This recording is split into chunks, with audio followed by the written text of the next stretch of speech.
नमस्कार दोस्तों, स्वागत है आपका हमारे चैनल धैर्य 777 पर। आज हम लेकर आए हैं साइंस का mock test number 6 BPSC part 6। आप कोई भी एग्ज़ाम दीजिए, यूपीएससी दीजिए, यूपीपीसीएस दीजिए, बीपीएससी दीजिए, स्टेट पीसीएस कोई भी दीजिए, वहाँ पर आपको साइंस के 10 से 20 क्वेश्चन मिल ही जाते हैं। अगर आप बिहार पीसीएस देने जा रहे हैं तो आपको वहाँ पर साइंस के 35 से 40 क्वेश्चन मिलेंगे। अगर आपको साइंस नहीं आती है तो आपका प्रीलिम्स भी होना मुश्किल हो जाता है। जैसा कि मैंने साइंस के 5 मॉक टेस्ट कराए हैं, अगर अभी तक आप लोगों ने उन मॉक टेस्ट को अटेम्प्ट नहीं किया है तो जाकर हमारे प्लेलिस्ट में वो आपको पाँचों मॉक टेस्ट मिल जाएंगे। आप उसको ज़रूर अटेम्प्ट कीजिए जिससे साइंस के मैक्सिमम क्वेश्चन आप किसी भी एग्ज़ाम में सही कर सकें। अगर आप लोगों ने अभी तक हमारा चैनल सब्सक्राइब नहीं किया है तो उसको सब्सक्राइब कर लीजिए और बेल आइकॉन की बटन ऑन कर लीजिए, जिससे आने वाली प्रत्येक वीडियो की नोटिफिकेशन आपको ईजिली अवेलेबल हो सके। चलिए आइए बात करते हैं क्वेश्चन नंबर 1 की। समुद्र नीला प्रतीत होता है। ए अधिक गहराई के कारण, बी जल के नीले रंग के कारण, सी जल की ऊपरी सतह के कारण, डी प्रकाश के परावर्तन जल के कणों द्वारा प्रकाश के प्रकीर्णन के कारण। देखिए यहाँ पर टाइपिंग में गलती हुई है, कणों है, करो नहीं, कणों। चलिए आप लोग बताइए इसका आंसर क्या होगा। चलिए सबसे पहले हम जानते हैं समुद्र नीला क्यों होता है। समुद्र का जो पानी होता है वो नीला क्यों दिखाई देता है। जैसा कि हम लोग जानते हैं कि पानी का कोई रंग नहीं होता, मतलब पानी जो होता है वो रंगहीन है। इसमें पानी में जिस भी रंग को मिलाते हैं तो वह उसी के कलर का हो जाता है।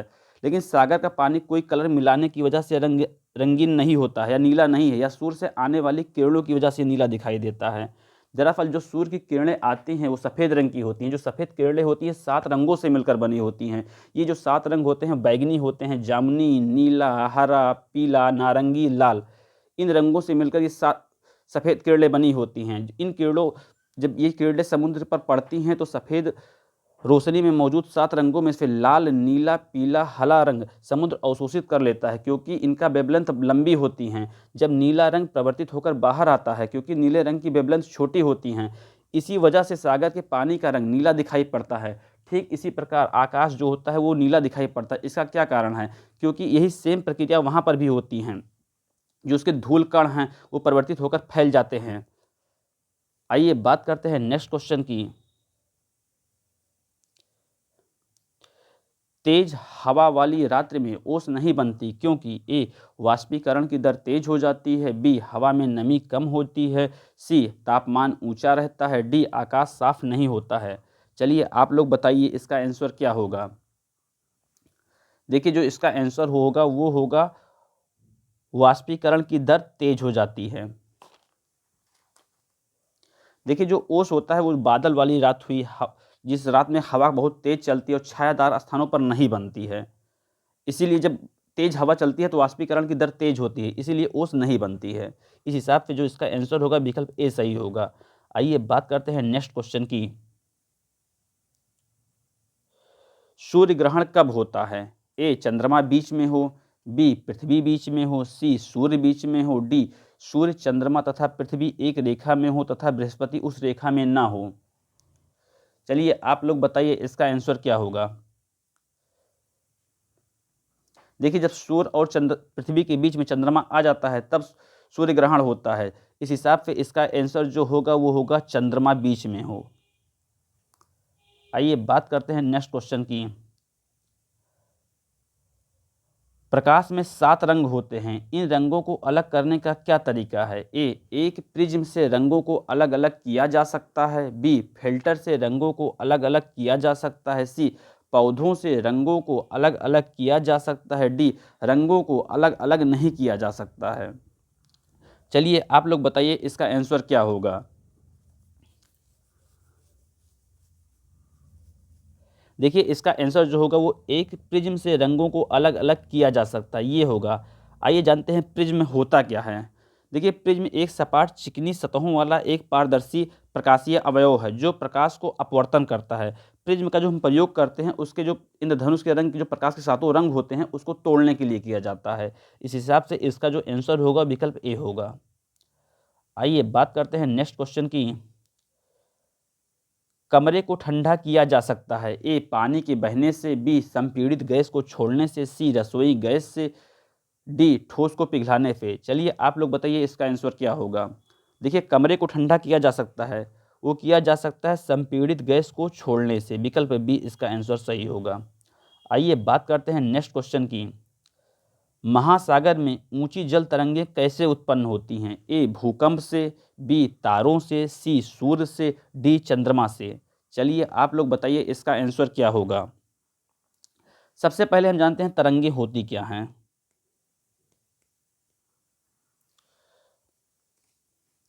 जब देखिए महासागरीय सतह पर जल लगातार उठता और गिरता रहता है तो उसी को हम लोग तरंग कहते हैं। ये तरंग महासागरों में जो ऊंची जल तरंगों का कारण है वो चंद्रमा है, क्योंकि चंद्रमा जो है पृथ्वी के नज़दीक है और सूर्य से काफ़ी छोटा है। सूर्य जो है चंद्रमा से बहुत बड़ा है, लेकिन यह पृथ्वी से बहुत ज़्यादा दूरी पर है। इसीलिए जो तरंगे उत्पन्न होती हैं वो चंद्रमा से होती हैं। जब सूर्य, चंद्रमा एवं पृथ्वी एक सीधी रेखा में होते हैं तो जो इनकी सम्मिलित शक्ति है उसी के कारण दीर्घ ज्वार आता है। यह स्थिति जो होती है पूर्णिमा या अमावस्या को होती है। इस हिसाब से जो इसका आंसर होगा वो होगा चंद्रमा से, विकल्प डी। आइए बात करते हैं नेक्स्ट क्वेश्चन की। श्वेत प्रकाश को नली में कैसे पैदा करते हैं? ए तांबे के तार को गर्म करके, बी तंतु को गर्म करके, सी परमाणु को उत्तेजित करके, डी अणुओं को दोलित करके। देखिए यहाँ पर अणुओं, यहाँ पर टाइपिंग में गलती हुई है, ये है अणुओं, अणुओं, ये है दोलित ना कि दोलित, दोलित, ता है ना कि टा है। चलिए आप लोग बताइए इसका आंसर क्या होगा। जैसे देखिए कोई नली हो, उसमें आर्गन गैस और पारा भरा हुआ है, उसको वाष्प को विसर्जन करने के लिए उसको हम गर्म करते हैं। जब उसको हम गर्म करते हैं तो श्वेत प्रकाश उत्पन्न होता है।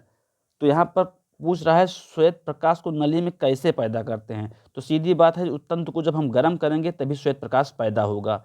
विकल्प बी सही है। आइए बात करते हैं नेक्स्ट क्वेश्चन की। चुंबकीय सुई किस तरफ संकेत करती हैं? ए पूर्व, बी पश्चिम, सी उत्तर, डी दक्षिण।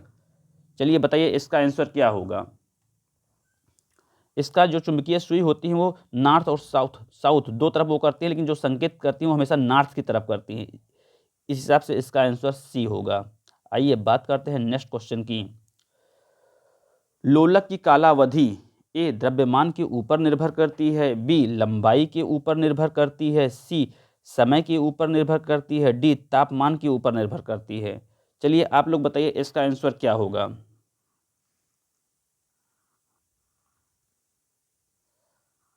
देखिए जो लोलक की कालावधि वो लंबाई के ऊपर निर्भर करती है। विकल्प बी सही होगा। आइए बात करते हैं नेक्स्ट क्वेश्चन की।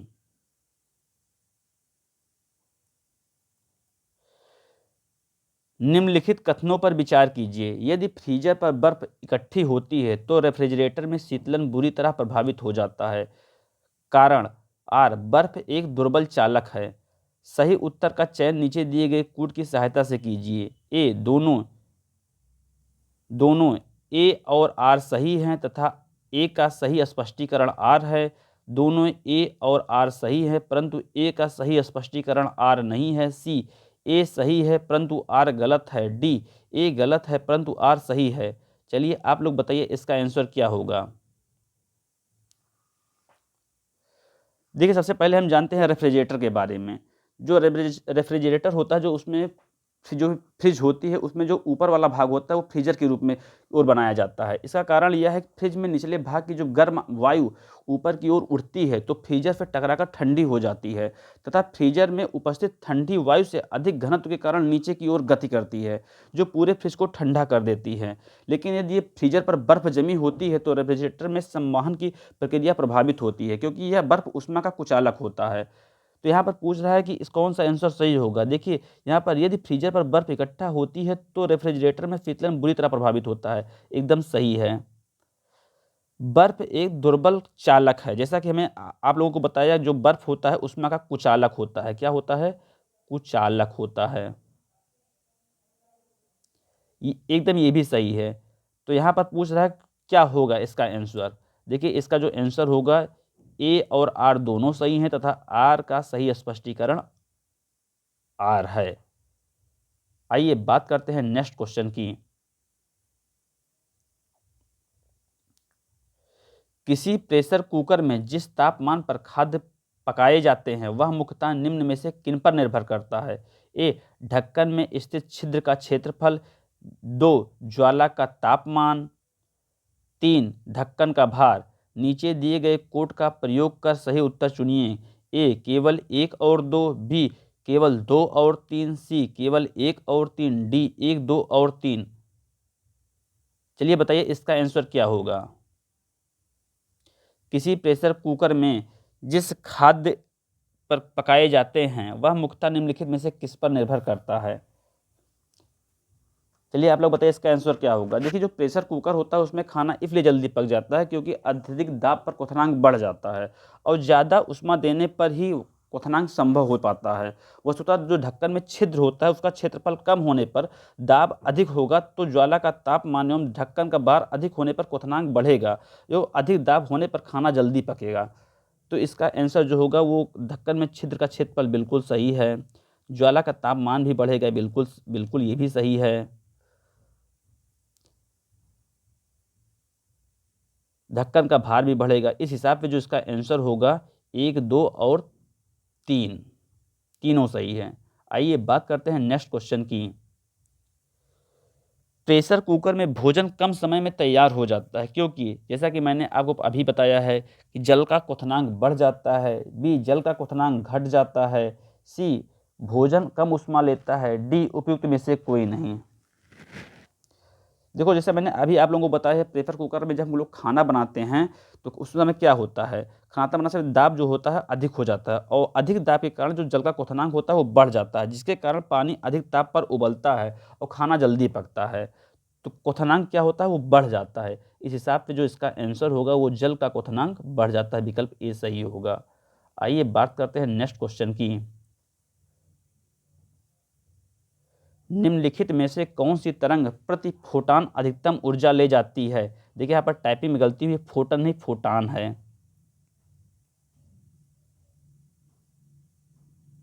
ए, एक्स किरण, बी, रेडियो तरंगे, सी, प्रकाश तरंगे, डी, माइक्रो तरंगे। चलिए आप लोग बताइए इसका आंसर क्या होगा? इसका आंसर होगा ए, एक्स किरणें।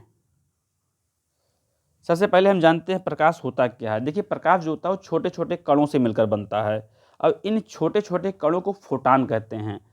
प्रकाश जो होता है वो छोटे छोटे कणों से मिलकर बनता है, इन छोटे छोटे कणों को क्या कहते हैं? फोटान कहते हैं। आप लोग जानेंगे फोटान क्या होता है।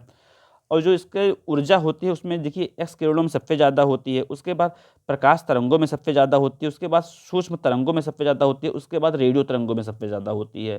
तो यहाँ पर पूछ रहा है अधिकतम ऊर्जा कौन ले जाती है? वो एक्स किरणें ले जाती हैं। आइए बात करते हैं नेक्स्ट क्वेश्चन की। इनमें से कौन सी तरंग विद्युत चुंबकीय तरंग नहीं है? ए, एक्सरे, बी, दृश्य प्रकाश, सी, माइक्रो तरंग, डी, ध्वनि तरंग। चलिए आप लोग बताइए इसका आंसर क्या होगा? देखिए जो इसका आंसर होगा वो होगा ध्वनि तरंगे।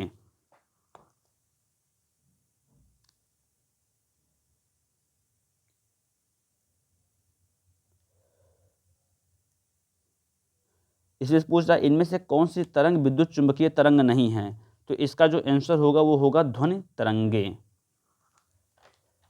देखिए ध्वनि तरंगे क्या होती हैं? ध्वनि तरंगे जो होती हैं वो यांत्रिक तरंगे होती हैं। कैसी तरंगे होती हैं? यांत्रिक तरंगे होती हैं। इन्हें संचरण के लिए माध्यम की आवश्यकता नहीं होती है।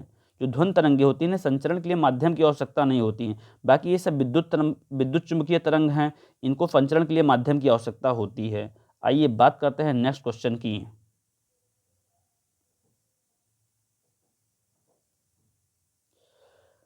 निम्नलिखित में से किसका वेग अधिकतम होता है?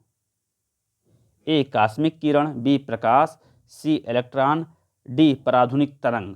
चलिए आप लोग बताइए इसका आंसर क्या होगा?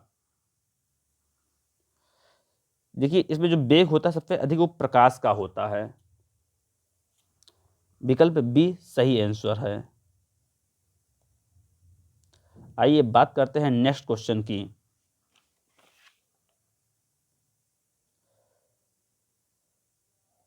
ध्वनि की प्रबलता किससे संबंधित है? ए इसकी आवृत्ति, बी इसका आयाम, सी इसकी चाल, डी इसका तारत्व। चलिए आप लोग बताइए इसका आंसर क्या होगा।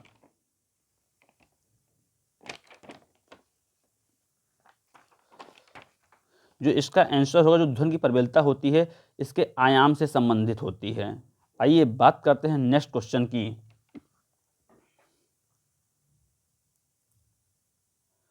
श्वसन निम्नलिखित में से एक ऐसी अभिक्रिया है, ए संयोजन अभिक्रिया, बी वियोजन अभिक्रिया, सी ऊष्माक्षेपी अभिक्रिया, डी ऊष्माशोषी अभिक्रिया। चलिए आप लोग बताइए इसका आंसर क्या होगा। जो इसका आंसर होगा वो होगा ऊष्माक्षेपी अभिक्रिया। देखिए आइए सबसे पहले हम जानते हैं ऊष्माक्षेपी अभिक्रिया होती क्या है।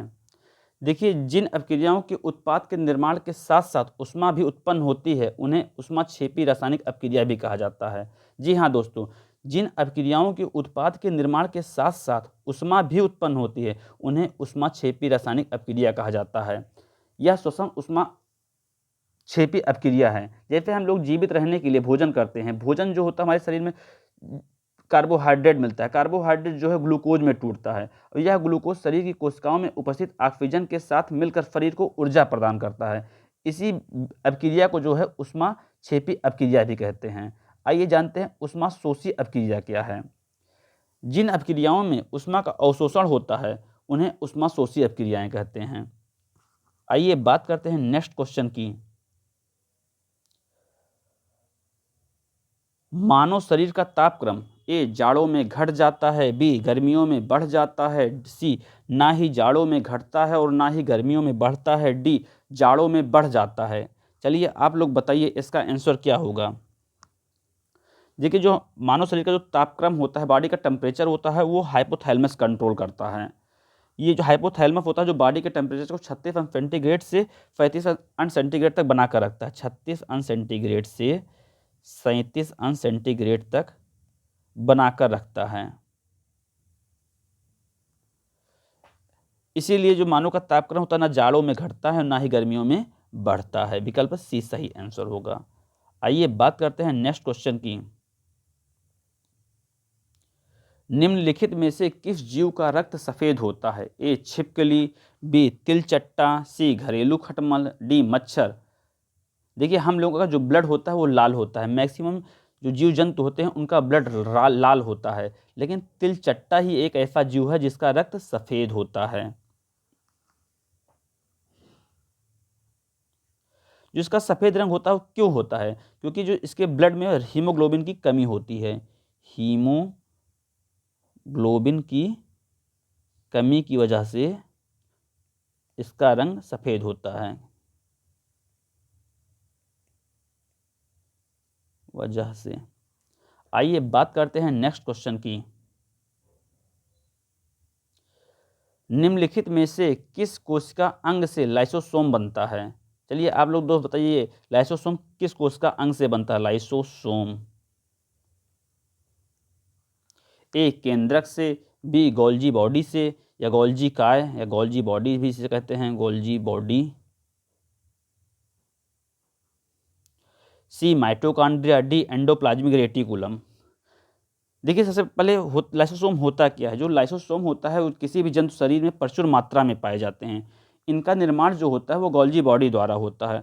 अतः ये कोशिका पाचन के मुख्य स्थान होते हैं। कभी कभी लाइसोसोम क्या होता है अपनी ही कोशिका का पाचन कर कोशिका को नष्ट कर देते हैं, इसलिए इसे सुसाइड बैग या आत्महत्या की थैली के नाम से भी जाना जाता है। तो यहाँ पर पूछ रहा है निम्नलिखित में से किस कोशिका अंग से लाइसोसोम बनता है? तो बनता है गोल्जी का या गोल्जी बॉडी से।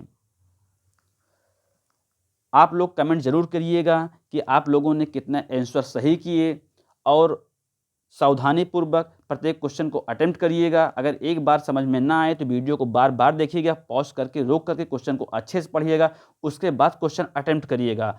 आप लोगों को अगर ये सीरीज अच्छी लग रही हो तो प्लीज़ इसे शेयर सब्सक्राइब जरूर करें और मैक्सिमम ग्रुप में इसको शेयर करें, जिससे तैयारी करने वाले विभिन्न प्रतियोगी परीक्षार्थियों को आसानी से ये सीरीज हासिल हो सके। Thank you so much.